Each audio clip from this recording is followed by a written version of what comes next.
So, hi guys! Welcome back to my YouTube channel. So, for today's video, gagawin natin ng reaction video dito sa ating inabangan. Ito po ang ating Roja. So, grabe guys, napakaganda nito at napakagaling po dito ni Maymay at saka ni Donnie and then syempre, itong ating si Kyle. No? So, ito guys, ginawa ko itong reaction video na to para makapagbigay ako ng komento at makapag-react ako sa lahat ng mga iniidolo kong artista. Kaya po sa lahat ng di pa nakapag-subscribe dyan, huwag isa nakalimutan na i-click ang subscribe button. I-click mo na rin po yung bell para ma-notify kayo sa tuwing maglalabas ako ng mga reaction video. At yun na guys, ito na po ang ating full video reaction episode. So, let's go! So, ito na guys. You had to come here for nothing. You can see wala nangyayari dito. It's very quiet. It's Grabe, no? unusually quiet. Ito yes. pinaka-ano yun. Nakikita niyo naman, our security is top-notch. Sigurado ho ba kayo, Mr. Roja? Mukhang na biktima kayo ng fake news, Lieutenant.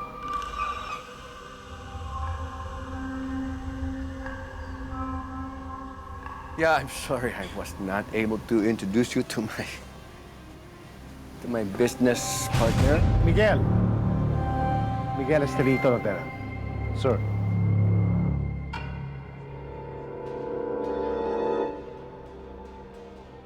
Mr. Roja, na paano ho yung nasa ulo nyo?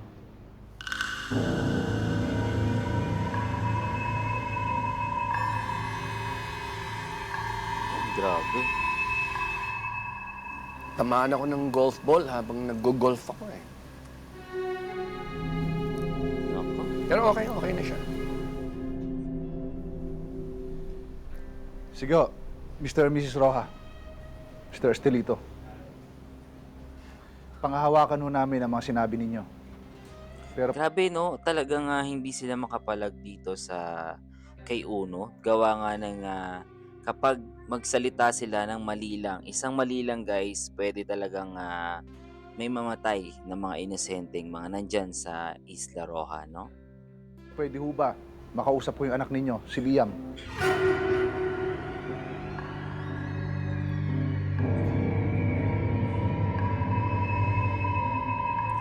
Gigil na si Uno. Busy si Liam. Fully booked kami. At matatagalan bago kayo maghintay. Wala akong problema. Makapaghintay ho kami. Okay lang, maghintay kayo. Kana.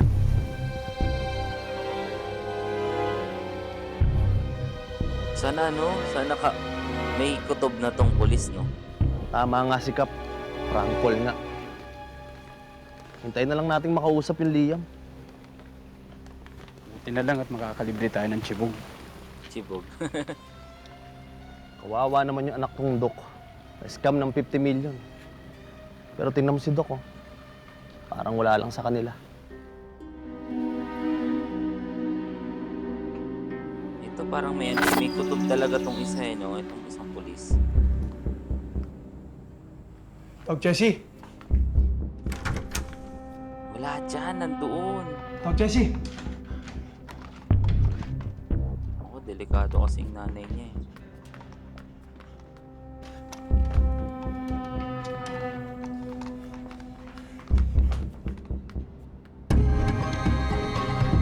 Yung hinahanap kasi nalimutan ko tuloy na naman yung pangalan ni Kyle. So, yung hinahanap niya kasi is si Doc, which is nandun sa may harap, di ba? Nandun sa front ng malapit sa mga polis.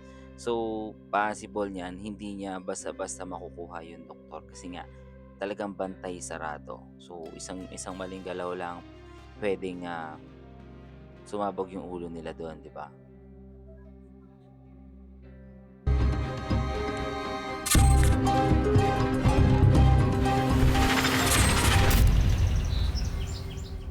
Wag. Damdang ka. Sige, i-clear mo yan. Yan na. Dito. Damdang ka lang. Dito ho muna kayo. Diyan muna, oh. Upo. Huwag kang mag-alala. Mahanap ng anak mo. Ito parang nurse naman to. Tay, No? ang mas inaalala ko, si Olsen, nilagay na naman yung sarili niya sa harap ng Ayun, si panganib. Olsen. Olsen pala, guys. Parang nang hindi mo naman kilala yung anak mo. Mana yun sa lolo niya. Palaban at batyak. Babalik yung naligtas kasama si Doc Jessie. Olsen. Si Olsen Torres. Natandaan ko na. Olsen guys. Liam Olsen at saka si Luna. Ay, naisip ko rin kasi yung bata, si Maddie. Ito, Kasi ito nahiwalay mga sa handang kanila. pumatay. Kahit bata.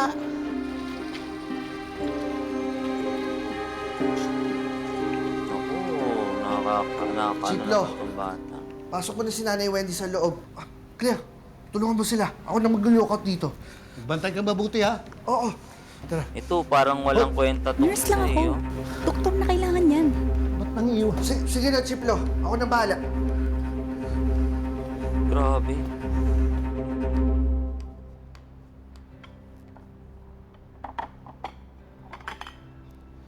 Thank you.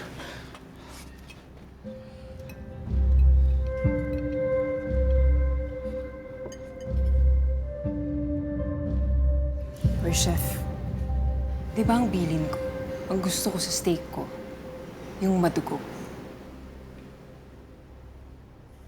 Grabe. Bakit hindi si Chef Liam ang nag-serve sa amin? Okay. Grabe yung ano, no? Grabe yung isang ito. Kasi ito yung ano eh, ito yung naging ka-one-on-one dito ni Luna. Pero hindi umubra si Luna dahil mas magaling pa to. Siguro dahil kailangan pa mag-ensayo ng maigi ni Luna para matapatan niya to. Ito kasi medyo magaling din sa mga pakikipaglaban eh. I will inform him po, ma'am. Okay.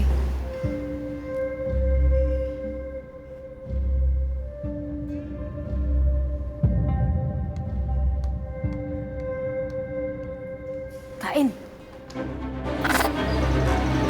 Gutom na rin kasi sila. Kaya naging notice na rin.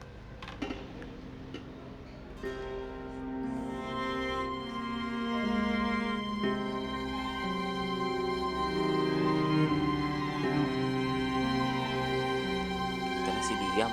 Si Liam kaya to. Engineer Mike. Architect Minnie. Enjoy. Architect Thank pala you. to.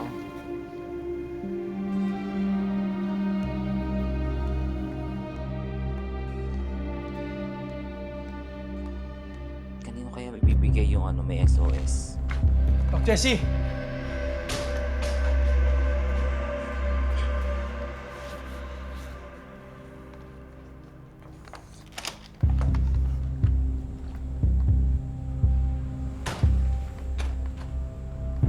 Grabe, galing talaga nila. Galing talaga.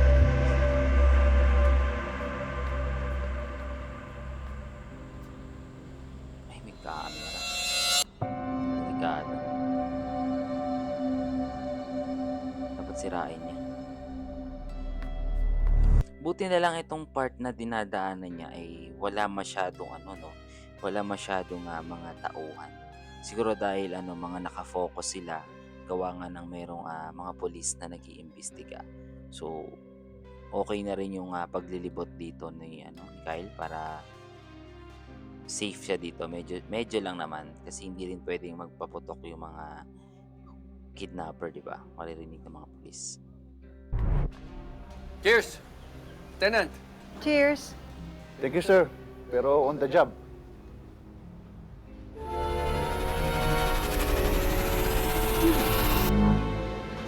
Hi, sir. Would you like to try a ribeye steak? Sige. Yes, sir. Saluhan niyo kami.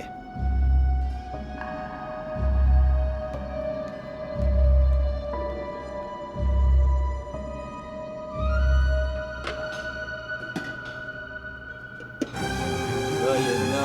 Sana mabigay ni ano, Liam.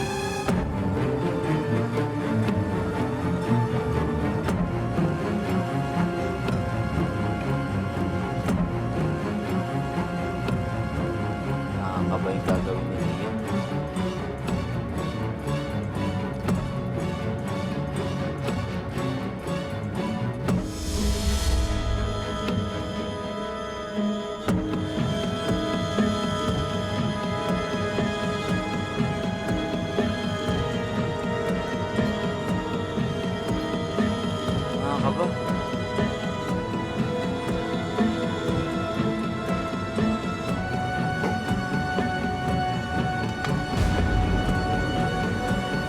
hindi nakatingin. Serve ulit na lang tayo, okay Hala. lang?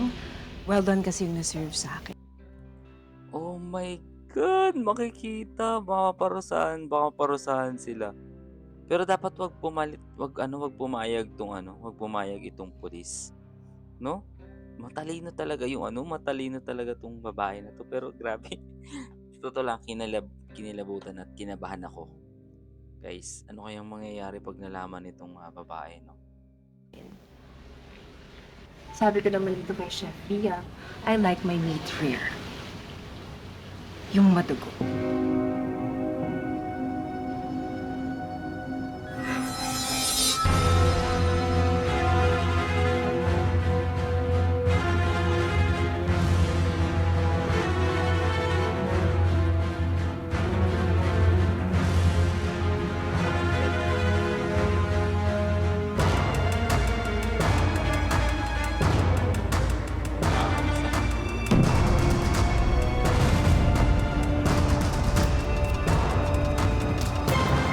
Sana makahalata ng pulis.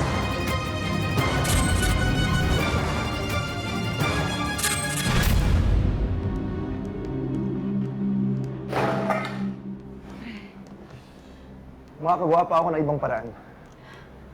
Pare, kung ano man yung iniisip mo, time out muna tayo. Ang daming mapapahamak. Tama naman si Lula. Alam ko. At hindi na ako papayag na may mapapahamak pa dahil sa akin. Ilaglag mo ang mga kasama mo. May huli ka bang sasabihin sa kanila? Pre, tama na. Kahit gano'ng patorturin yung sarili mo. Kasi si Liam, ang gusto lang naman talaga niya is makahingi na rin talaga ng tulong. Kasi talagang walang mangyayari kapag natapos yung investigasyon nitong mga pulis na to, aalis na to, tapos mapapabayaan na sila. Pero mas maganda talaga ay maimbestigahan ng husto, di ba? Tapos sana makahalata talaga yung pulis na yun, mukhang mataas naman yung posisyon niya. Sana magaling talaga siya.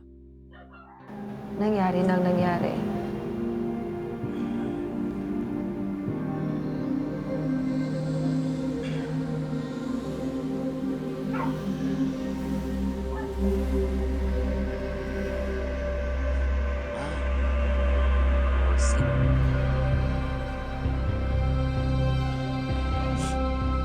So naiisa-isa na ni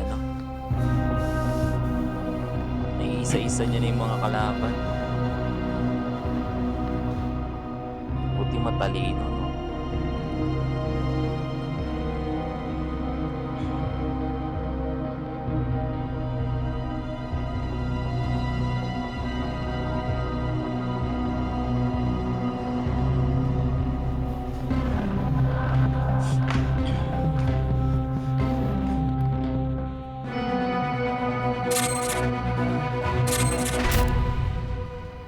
Sir, hindi mo lang ginalaw pagkain nyo.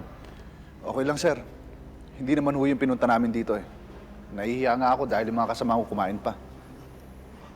That is totally fine, Lieutenant. Totally fine. Miss Roa, pwede na ho bang makausap si Liam? Of course. Grabe. Ang inano ko lang dito, ang isa sa nakakaba dito is yung ginagawa niya si Kyle. Kasi syempre, kailangan niya is yung doktor kasi baka maubusan ng dugo yung nanay niya, baka mapahamak. And then dito naman ay nabuking nga sila, no? Nabuking si Liam na may pinaplano. Pero grabe, napakalakas ng kumbaga, ang lakas ng kutob lang ng babae na yun kaya nalaman agad na may plano si Liam. Nahalata sila agad, no?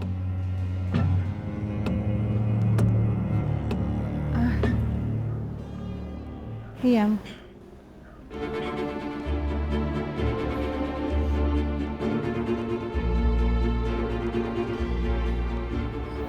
Liam. Lieutenant Teresa. My son, Chef Liam. Sir. Nice to meet you, sir. Balita ko, ang sarap daw ng pagkain ah. Siguro proud na proud tong mga magulang mo sa'yo. We're very proud of our son, Lieutenant. Very proud of him. Mr. Liam, may gusto lang kami linawin. Nakatanggap kami ng tawag sa presinto namin. May nangyayari daw na hostage taking sa lugar na ito. At yung tumawag, Si Liam. nagpakilalang ikaw. Stage taking.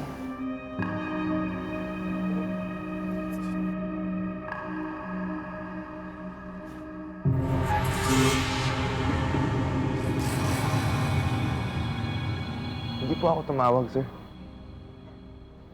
Bakit ko po gagawin yun? Siguro po prank ko lang po.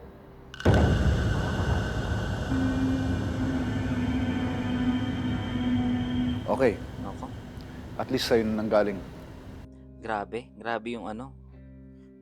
Hindi na rin kumbaga hindi na rin kinaya ni Liam na magsalita dahil nga sa maraming tao na mapapahamak dito kapag nagsalita siya about sa pagtawag niya, no? Kasama na rin syempre yung mga magulang niya at yung mga iba pa. Pero sana magaling talaga tong pulis makahalata. Excuse me? Samahan niyo sila, Lieutenant. Lieutenant! Ingat!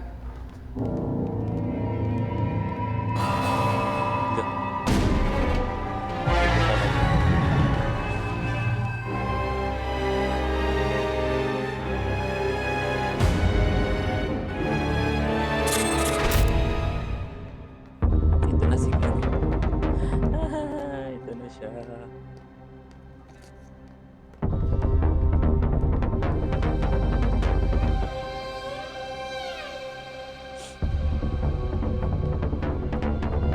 Grabe, si Kyle. Si Idol. Ayun.